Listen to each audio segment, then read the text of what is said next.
Video காலில் பேசி ஆறுதல் சொல்லியிருந்தாரு. அதுக்கப்புறம் 20 லட்சம் பணமும் கொடுத்துட்டாரு, தத்துக்கு எடுத்துக்கிறேன்னு சொல்லிட்டாரு. இன்னும் நேர்ல வரல, அவர் இன்னும் வீடியோ கால்லயே பண்ணிட்டு இருக்காரு அப்படின்னு நிறைய விமர்சனங்கள் வைக்கிறாங்களா அவர் மேல? நேர்ல வராதது வந்துட்டு நல்லதுன்னு வச்சுக்கோங்களேன். ஏன்னா அவர் திரும்பியும் நேர்ல வரான்னு விஷயம் லீக் ஆச்சுன்னா திரும்பவும் கூட்டம் சேர ஆரம்பிச்சிடும்.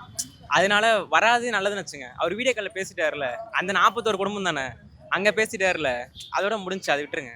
ஓகே, நமக்கு அதுக்கு போகும். ஆனா இந்த கரூர் மக்களுக்கு விஜய் அவர்கள் மேல ஒரு கோபம் இருக்கா? கரூர் மக்களுக்கு விஜய் அவர்கள் மேல கோவம் கிடையாது. டிஎம்கே மேல வேணா கோவம் இருக்குன்னா அது வேணா ஒத்துக்கலாம். விஜய் அவர் மேல கோவம் கிடையாது. ஓகே, இங்க அவருக்கு இங்க வந்துட்டு அவருக்கு நல்ல ஒரு மதிப்பு இருக்கு. ஓகேம்மா. ஆனா 2026 அப்படின்னு வரும்பொழுது இப்பயே அவர் இவ்வளவு நெருக்கடிகள் கொடுக்குறாங்களே, அப்ப இந்த 2026 அவருக்கு எப்படி இருக்க போகுது? இனி வர நாட்கள் அவர் எப்படி செயல்படணும்னு நினைக்கிறீங்க? எடப்பாடி சொல்லியிருக்காரு, அது நடந்தா இன்னும் கொஞ்சம் நல்லா இருக்கும்னு வச்சுங்களேன். ஓகே, வெற்றி நிச்சயம். அவ்வளவுதான். அவரு அன்னைக்கு அதாவது கரூர் வர நாள் எப்படி இருக்க போகுது? ஏன்னா ஒரு மண்டபத்தை எடுத்து எல்லா குடும்பத்தையும் சந்திக்க போறேன்னு இருக்காரு. ஸோ அந்த ஒரு நாள் எப்படி இருக்கும்? எவ்வளவு என்ன எதிர்பார்க்குறீங்க அன்னைக்கு?